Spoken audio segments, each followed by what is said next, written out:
Details చూద్దాం. పాకిస్తాన్పై భారత్ ఆంక్షలు విధించింది. భారత సముద్ర జలాలపై ఆంక్షలు విధించింది. పాక్ ఓడలు భారత్ పోర్టులకు రావడాన్ని నిషేధించింది. భారత్ ఓడలు పాక్ పోర్టులకు వెళ్లొద్దని ఆదేశాలు జారీ చేసింది భారత్. తక్షణమే ఆంక్షలు అమల్లోకి వస్తాయని ఉత్తర్వులు జారీ చేసింది. మరోవైపు పాక్ నుంచి వచ్చే దిగుమతులపై భారత్ నిషేధం విధించింది. కేంద్ర వాణిజ్య శాఖ నోటిఫికేషన్ జారీ చేసింది. పహల్గామ్ ఉగ్రదాడి నేపథ్యంలో కీలక నిర్ణయం తీసుకుంది భారత్. పాక్తో భారత్ వాణిజ్యం పూర్తిగా రద్దు చేసుకుంది. ప్రత్యక్ష ఎగుమతులు దిగుమతులు నిలిపివేసింది. పరోక్ష దిగుమతులు కూడా రద్దు చేసింది. నిషేధం నిర్ణయం కూడా తక్షణమే అమల్లోకి వస్తుందని కేంద్రం స్పష్టం చేసింది. జాతీయ భద్రత ప్రజా ప్రయోజనాల దృష్ట్యా నిర్ణయం తీసుకున్నట్లు వెల్లడించింది.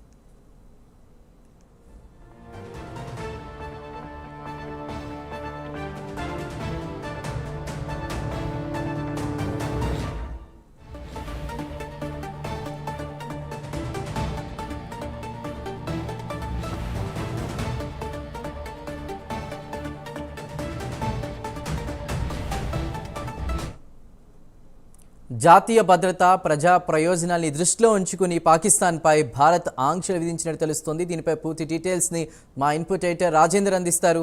రాజేందర్, చెప్పండి.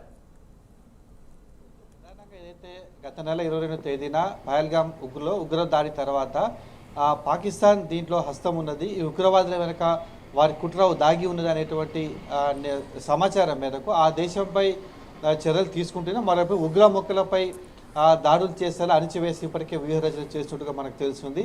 ఇప్పటికే సింధు జలాల విషయంలో పాక్కు వెళ్ళేటువంటి సింధు జలాల విషయంలో భారత్ ఇప్పటికే ఆంక్షలు విధించింది. ఆ తర్వాత భారత్ కూడా పాకిస్తాన్కి సంబంధించినటువంటి అనేక అంశాల మీద నిషేధం విధించింది. ఆ ఎయిర్లైన్స్ సంబంధించి గగనతలంలో కూడా రాకపోకలను నిషేధించింది. ఆ విధంగా ఆర్థిక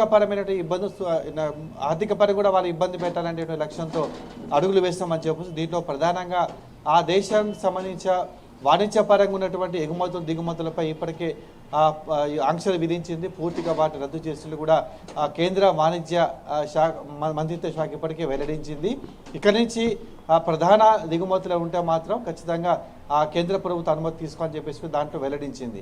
అయితే వాణిజ్యపరంగా ఆ దేశం నుంచి దిగుమతులు తక్కువ స్థాయిలోనే మన దేశం దిగుమతి చేసుకుంటే ఎగుమతులు కూడా మన దేశం నుంచి ఆ దేశానికి వెళ్ళేటువంటి ఎగుమతులు కూడా పెద్ద సంఖ్యలో ఉండడంతో ఖచ్చితంగా వారికి ఇబ్బందులు ఏర్పడతాయని చెప్పేసి విశ్లేషకులు ఇప్పటికే భావిస్తున్నారు. మరోవైపు నౌకాపరంగా కూడా ఆంక్షలు విధించింది.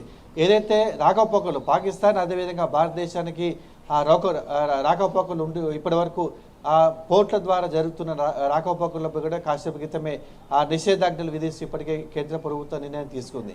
అయితే ఏదైతే పాకిస్తాన్ జెండా ఉన్నటువంటి నౌకలు భారతదేశ పోర్ట్లోకి రావద్దని చెప్పేసి ఇప్పటికీ ఆంక్షలు విధించింది. అదేవిధంగా భారతదేశానికి సంబంధించిన నౌకలు కూడా ఏవి కూడా వారి పోర్ట్లోకి పోవని చెప్పేసి దాంట్లో స్పష్టం చేసింది.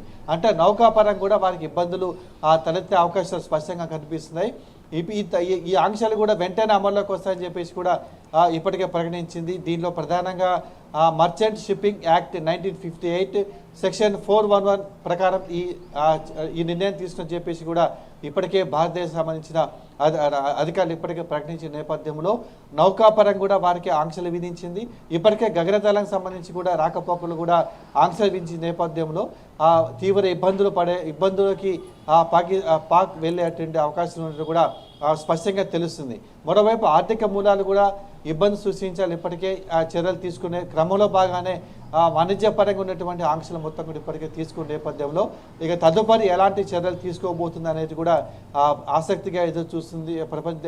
ప్రపంచ దేశాలు కూడా ఇప్పటికే చూస్తున్నాయి. మరోవైపు పాకిస్తాన్ సంబంధించినటువంటి వాణిజ్యపరంగా దౌత్య సంబంధాలు తెంచుకుంది. అదేవిధంగా జల పరంగా తెంచుకున్నట్లయింది ఇప్పటికే స్పష్టం చేసిన నేపథ్యంలో వ్యూహాత్మకంగా భారతదేశం వారిపై ఆంక్షలకు విధిస్తూనే అడుగులు వేసినట్టు కూడా మనకు స్పష్టంగా తెలుసు. మరోపై ఉగ్రముఖులకు సంబంధించి వారికి కూడా గట్టి బుద్ధి చెప్పాలనే యోచనలోనే దేశం ఉన్నట్లు కూడా మనకు స్పష్టంగా తెలుస్తుంది.